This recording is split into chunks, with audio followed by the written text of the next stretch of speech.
सभी लोगों को जय श्री राम। एक बार पुनः एक बहुत ही इम्पोर्टेंट टॉपिक के साथ आपके सामने आया हूँ। आज का मेरा विषय है कि अभी हाल में ही कुछ भक्तजन प्रेमानंद महाराज जी के पास में गए। श्रद्धेय पूजनीय सबके प्रेमानंद जी महाराज, कोई शक नहीं है कि वो श्री जी की छत्रछाया में पल रहे हैं।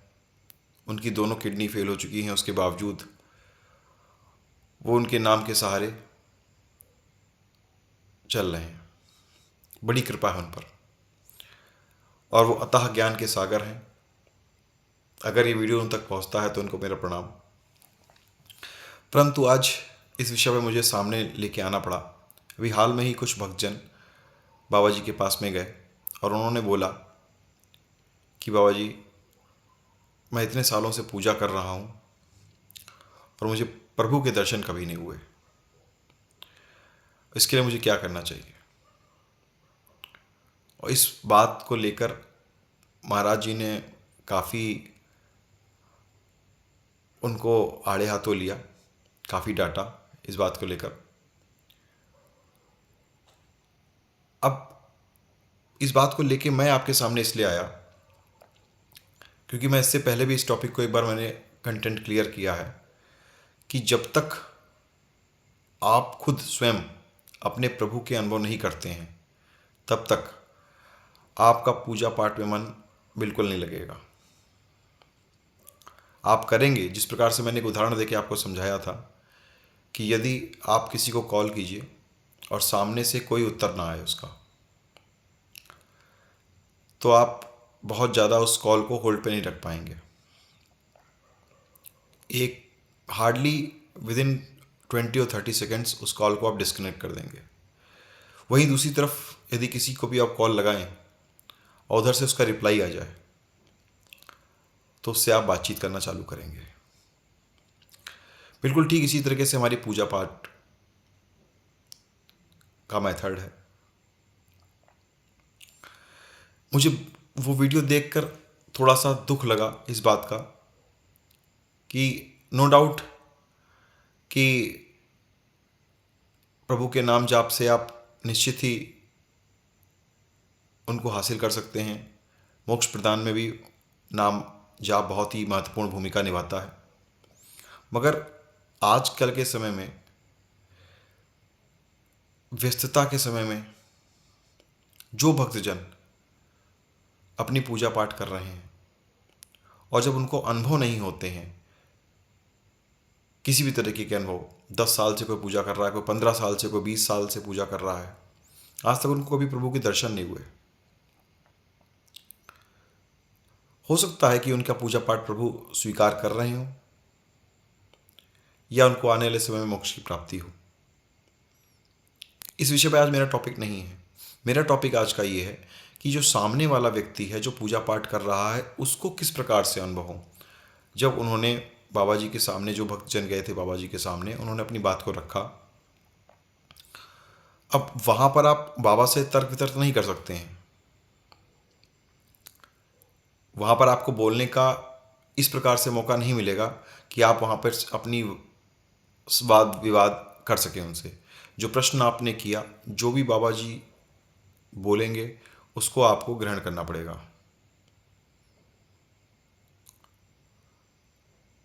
किंतु मेरा टॉपिक ये था कि किस प्रकार से हम यहाँ भक्तजन जो हैं, जिन्होंने 15 साल से, 10 साल से लगातार पूजा कर रहे हैं, वो किस प्रकार से अपने प्रभु के दर्शन कर सकते हैं। देखिए, मैंने पहले भी बताया कि यदि आप साधनाओं में उतर जाते हैं, अपनी पूजा को लेकर साधनाओं में उतर जाते हैं, तो निश्चित रूप से आपको पहली नहीं तो दूसरी साधनाओं में आपको अनुभव स्टार्ट हो जाएंगे। और यदि आप जो अपनी नित्य पूजा पाठ करते हैं और अगर आपको पिछले जन्मों के कर्म अच्छे हैं या पिछले जन्म का आपका ताप अच्छा है, तो उस कारण से आपको अनुभव हो जाए तो अलग बात है। मगर आप सोचें कि नॉर्मल जो पूजा पाठ आप करते हैं उससे आपको प्रभु के अनुभव होना स्टार्ट हो जाएंगे, तो वो बहुत मुश्किल होता है।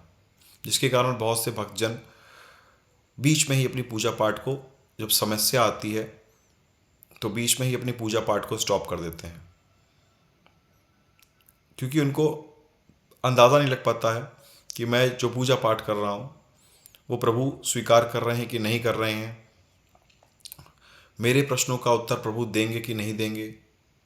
बहुत सारे प्रश्न एक बच्चे के दिल में होते हैं और वो उसको ढूंढने के लिए अलग अलग जगहों पर जाया करता है, अलग अलग दरबारों में जाया करता है। और ये प्रश्न कभी मेरे भी दिल में उठा करता रहा और हर एक पूजा पाठ करने वाले व्यक्ति के दिल में उठता है। तो मैं फिर से आप सबसे बोलूँगा कि कृपया करके आप साधनाओं में उतरें। ये एक ऐसी चीज़ है जिसके विषय में लोग खुल के बात नहीं करते हैं, और मुझे नहीं पता समझ में आया कि लोग खुल के इस विषय में बात क्यों नहीं करते हैं। हम उस देश में हैं जहाँ पे सदियों ऋषि मुनि ने तपस्या करी, हवन किया। लोग न जाने क्यों इसको, जो पूजा पाठ करता है या जो साधनाएं करता है, उनको अंधविश्वासी, आडंबरी, ढोंगी, अलग अलग नामों से पुकारते हैं। और इस विषय पे जानना सब चाहते हैं, मगर गुपचुप तरीके से, कोई खुल के सामने नहीं आता है। ऐसे व्यक्ति को जो इस विषय में बातचीत करता है उसको पिछड़ा, अनएजुकेटेड, इलिटरेट पर्सन का नाम दिया जाता है, और समाज में एक अलग से अवहेलना झेलनी पड़ती है उसको है। बीइंग ए साइंस टीचर, मैंने भी कई सारी चीज़ों को अनुभव किया अपनी लाइफ में। मुझे लगा कि जो मैंने अपनी लाइफ में लर्निंग्स ली हैं उसको बिना अगर ट्रांसफ़र करे मैं चला जाऊं तो ये कहीं ना कहीं मेरे प्रोफेशन के साथ भी गलती होएगी। इसलिए मैं खुल के इस चीज़ों पे सामने आया हूं। अब साधनाओं के विषय में, कोई साधना ऐसी चीज़ नहीं है जिसमें आप कोई गलत चीज़ करने जा रहे हैं। अपने सात्विक देवी देवताओं की साधना सात्विक विधियों के द्वारा, सात्विक भोग के द्वारा अगर आप करते हैं तो इसमें कोई भी प्रकार की आपको हानि नहीं है, और बहुत ही जल्दी आप प्रभु के अनुभव आपको होंगे। और निश्चित मानिए जब आपको अनुभव चालू हो जाएंगे तो आप जितनी भी पूजा पाठ पहले करते थे उससे कई गुना दिल से, कंसंट्रेशन से, कि हाँ अब प्रभु मेरी पूजा पाठ को स्वीकार कर रहे हैं, क्योंकि आपको पता लगने लग जाएगा। मैंने पहले भी कोशिश की है बताने की कि जब कभी हम अपने प्रभु से उनसे मिलना चाहते हैं, उनसे बातचीत करना चाहते हैं, प्रभु उससे कई ज़्यादा प्रयासरत रहते हैं कि बच्चा जब हमसे मिलने की कोशिश कर रहा है, हमको जानने की कोशिश कर रहा है, जब उत्सुकता मन में होती ना, जब एक साइंस का स्टूडेंट, नई नई डिस्कवरीज कैसे होती हैं आप समझ सकते हैं इन चीज़ों को, क्योंकि मैं एक साइंस टीचर हूँ तो साइंस की लैंग्वेज में आपको बता सकता हूँ कि नई नई डिस्कवरीज कैसे हुई, खोज कैसे होती है नई नई है। जब किसी चीज़ की हमको ज़रूरत पड़ती है, जब किसी भी साइंटिस्ट के मन में दिमाग आता है, सोच कर क्वेश्चंस उठते हैं, तभी उसका आंसर्स के रूप में नई डिस्कवरी आती है, नई डिस्कवरी होती है। तो उसी प्रकार से एक बच्चे के मन में बहुत सारे प्रश्न होते हैं, और उस जब तक आपके मन के अंदर प्यास नहीं होएगी, जानने की प्रभु को इच्छा नहीं होएगी, जब तक वो भाव आपके अंदर नहीं होएंगे, तब तक प्रभु को पाना बड़ा मुश्किल होता है। आप अपने अंदर भाव लेके आइए। जो प्रश्न आपके मन के अंदर उठ रहे हैं वो आप अपनी साधनाओं के माध्यम से अपने इष्ट देवी देवताओं से कीजिए। बहुत ही ज़्यादा शक्तिशाली, प्रभावी साधनाएं होती हैं जिसके द्वारा आपको, कई साधनाएं ऐसी हैं जिसमें सीधे प्रभु का प्रत्यक्षीकरण होता है, आपके सामने प्रकट होंगे प्रभु। कुछ लोगों को ये लग रहा होगा कि ये क्या बता रहे हैं, मगर मैंने पहले भी बोला, बीइंग ए साइंस टीचर, मैं कोई भी बात जब बोलता हूँ तो पूरी रिस्पॉन्सिबिलिटी के साथ बोलता हूँ, बिना अनुभव की कोई चीज़ बोलता नहीं हूँ। भले किसी को भी ये सत्य लगे, असत्य लगे, मैंने पहले भी बोला है कि आँख बंद कर लेने से अंधेरा नहीं हो जाता है। सूर्य अपनी जगह पे है और वो अपना प्रकाश चारों तरफ फैला रहा है। उसी प्रकार से आप माने या ना माने, और बड़े बड़े साइंटिस्टों को मैंने प्रभु के चरणों में घुटने टेकते हुए देखा है। बड़े बड़े साइंटिस्टों ने उनके विषय में बोला हुआ है। तो आप कब इस चीज़ों को मान लेते हैं, कब साधनाओं के क्षेत्र में उतरते हैं, ये आपका विषय है, ये आपकी सोच का विषय है। जितना जल्दी हो सके उतनी ही जल्दी आप इन चीज़ों में उतरिए, करके देखिए इन चीज़ों को। जब तक आप करेंगे नहीं इन चीज़ों को, तब तक आप प्रभु के अनुभव नहीं ले पाएंगे। इसलिए मेरी बात पे आप बिल्कुल विश्वास मत कीजिए कि जो मैं बोल रहा हूँ वो सत्य है। जब आप करिए, आप साधनाओं के क्षेत्र में उतरिए। मैंने इसीलिए अलग अलग वीडियोस बनाई हैं जिसमें मैंने अलग क्या क्या साधनाओं में क्या क्या इंपॉर्टेंट बातें होती हैं, मैंने उसका पार्ट 1 बनाया था। कुछ बातें मेरे दिमाग में धीरे धीरे आ रही हैं, मैं उस टॉपिक्स को भी लिख के पॉइंट वाइज लिख कर मैं उसका पार्ट 2 बनाऊंगा। मगर जब तक आप साधनाओं के क्षेत्र में नहीं उतरेंगे, बहुत समय बहुत बढ़िया बढ़िया आते हैं। अब देखिए आप किसी स्पेसिफिक, मैं नाम इसलिए नहीं लेता हूँ कि फिर वो एक कंट्रोवर्सी का विषय बन जाता है कि किसी का नाम लेकर, किसी संत का नाम लेकर, क्योंकि किसी की मैं भी बेइज्जती नहीं करता हूँ, क्योंकि एक संत अपनी जगह रखता है। मैं तो बिल्कुल आप समझ लीजिए निर्बुद्धि हूँ। जो कुछ मुझे प्रभु ने अनुभव के माध्यम से बताया है, या प्रभु मुझे जो भी अनुभव हुए हैं उनके माध्यम से मैं आपके सामने कंटेंट लेके आता हूँ, ताकि अधिक से अधिक लोग प्रभु के बारे में जान पाएँ, उनके प्रत्यक्षीकरण कर पाएँ, उनके अनुभव प्राप्त कर पाएँ, और प्रभु से लोग अपनी जुड़ पाएँ, उनकी आस्था और प्रभु के प्रति दृढ़ हों। क्योंकि कई बार ऐसा होता है कि हम उधर उधर भटकते रहते हैं। जब हमको अपने इष्ट देवी देवताओं पर विश्वास नहीं होता है, तो फिर हम इधर उधर अलग अलग कम्युनिटी के पास में जाकर अपने परेशानियों को रखते हैं, और फिर वहाँ से सोचते हैं, हम कोशिश करते हैं कि वो हमें कुछ मिल जाएगा। जबकि आप अपने घरों में ही साधनाओं को करके अपने जीवन की समस्याओं का निराकरण कर सकते हैं। मगर संभव वो तभी होगा जब आप अपने घर में साधनाओं को करेंगे, प्रभु के अनुभव प्राप्त करेंगे। जब आप कर लेंगे तो आप खुद अपने आप अपने आसपास के लोगों को बताएंगे कि भैया आप साधनाएं कीजिए, इसमें कोई किसी प्रकार की हानि नहीं है, और ये इलिटरेसी का विषय ही नहीं है कहीं पर भी। आप ध्यान रखिए इस बात को। हम उस देश में पैदा हुए हैं जहाँ पर ऋषि मुनियों ने अलग अलग प्रकार की साधनाएं करके समय समय पर इस देश को हमेशा बचाया है और हमेशा उन्नति प्रदान की है। उनके आशीर्वाद के ही कारण हम लोग यहाँ पर पहुँच पाए हैं। विज्ञान की अगर हम बात करें तो अगर बहुत से बड़े बड़े साइंटिस्ट जितने भी रिसर्च हुई हैं अभी तक, हमारी स्नातन जो एक वो सोच है, या स्नातन जो एक अपने धर्म है, वो इतना ज़्यादा साइंटिफिक है, इसमें इतनी ज़्यादा साइंस से रिलेटेड चीज़ें जुड़ी हुई हैं, इतनी रूट्स जो वहीं से निकलती हैं सारी। आप एक समझ लीजिए, बहुत मोटी बात आपको बता रहा है कि जितनी भी रूट्स हैं ना, वो सब हमारे स्नातन से ही निकली हुई हैं सारी। पूरी वैज्ञानिक पद्धति पे आधारित हमारी पूजा पाठ है, विधियां हैं। बस हम लोग क्या होते हैं कि जो पूजा पाठ करना चाहिए, जिस तरीके से करना चाहिए, शायद वो अच्छी तरीके से ट्रांसफ़र नहीं हो पाया, जिसके कारण हम अपने प्रभु के अनुभव नहीं कर पाते हैं। तो मैं फिर से आपसे विनती करूंगा कि आप साधनाओं के क्षेत्र में उतरिए। किसी ऐसी जगह पे अगर आप जाएंगे जहाँ पर छोटे छोटे टोटके, छोटे छोटी विधियाँ आपको बता दी जाती हैं कि आप स्पेसिफिक डे पे, अब ऐसे टोटके कब काम करते हैं आप ध्यान में रखिएगा। किसी का नाम इसलिए नहीं ले रहा हूँ कि वो फिर से कंट्रोवर्सी का विषय हो जाता है, कि आप छोटे छोटे जो टोटके बताए जाते हैं कि आप इस फला डे पे जाकर वहाँ पर आप ये कर लीजिएगा, आपको ये आराम मिल जाएगा। किसी एक स्पेसिफिक और एक शुभ मुहूर्त पे, वो उस पर भी होता है, मुहूर्त का समय होता है। जैसे कि आप मान लीजिए किसी ने कुछ बताया कि इस जगह पे जाके शिवलिंग पे ये चढ़ा के चले आना, वहाँ से ये लेके चले आना, इस प्रकार से तुम्हारी इस समस्या का समाधान हो जाएगा। उस ऐसा नहीं कहता हूँ मैं कि इन समस्याओं का समाधान नहीं होता, इन चीज़ों से इन समस्याओं का समाधान आपको मिलेगा। मगर अगर आपको एक दिन का ये चीज़ करते हैं तो वो स्पेसिफिक डे पे, स्पेसिफिक समय पे, स्पेसिफिक मुहूर्त पे ही किया जाता है, तब जाके उसका आपको परिणाम मिलता है, तब जाके आप उस समस्या से निराकरण उसका पा सकते हैं। वो भी आपको अनुभव शायद उसमें भी प्राप्त नहीं होंगे। मगर जब आप किसी की साधना क्षेत्र में उतरते हैं, तब आप साधनाओं के माध्यम से बहुत जल्दी प्रभु के अनुभव प्राप्त कर सकते हैं। और मैं बार बार सबसे कहता हूँ कि साधनाएं करिए, इसमें कोई बुराई नहीं है, किसी प्रकार की कोई बुराई नहीं है। अपने बच्चों से करवाइए, इसमें क्या बुराई है। यदि कोई छोटी साधनाएं करके आपके बच्चे के मन में प्रभु के प्रति आस्था आती है, उसकी बुद्धि का विकास होता है और उसकी पढ़ाई में मन लगता है, तो इससे बड़ी बात क्या होगी, इससे अच्छी बात क्या होगी।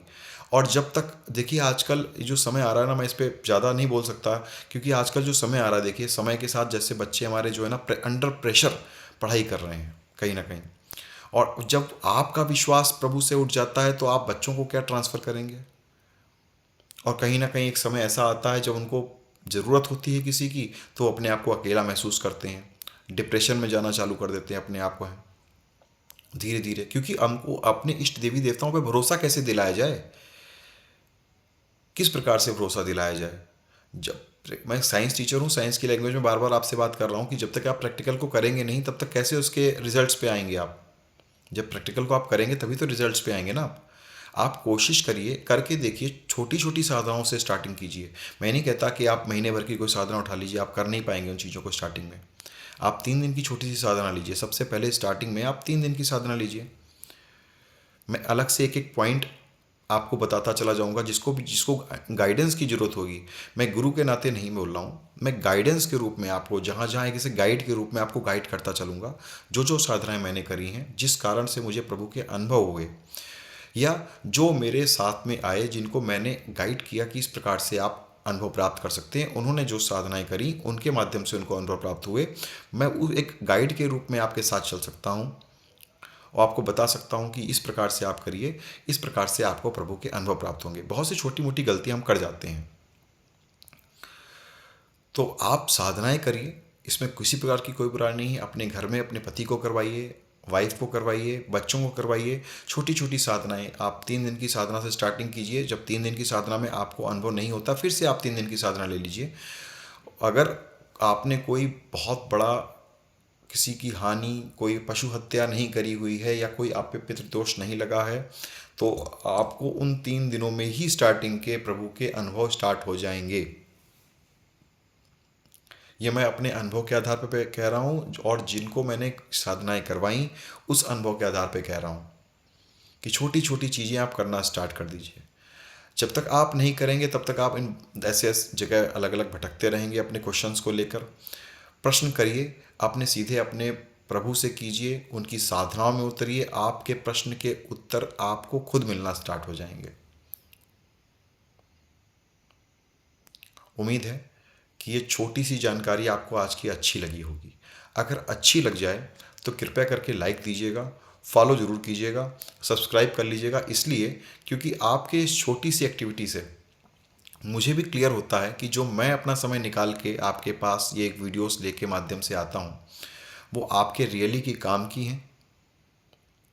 आप उसको लाइक कर रहे हैं, और आप जब शेयर करेंगे तो किसी के अंधेरी ज़िंदगी में किसी के लिए आप रोशनी के एक तरीके से, देखिए हर ज़रूरी नहीं कि आप हर किसी की पैसे से मदद कर पाएँ। कभी कभी एक अच्छा मार्ग अगर आप किसी को दिखा देते हैं जिसके कारण उसका कल्याण हो जाए, ये भी एक बहुत बड़ा मदद होता है। एक बहुत बड़े अच्छे दोस्त की तरह, एक अच्छे साथी के तरीके से आप दूसरे की मदद कर सकते हैं अगर आप इसको शेयर करेंगे तो।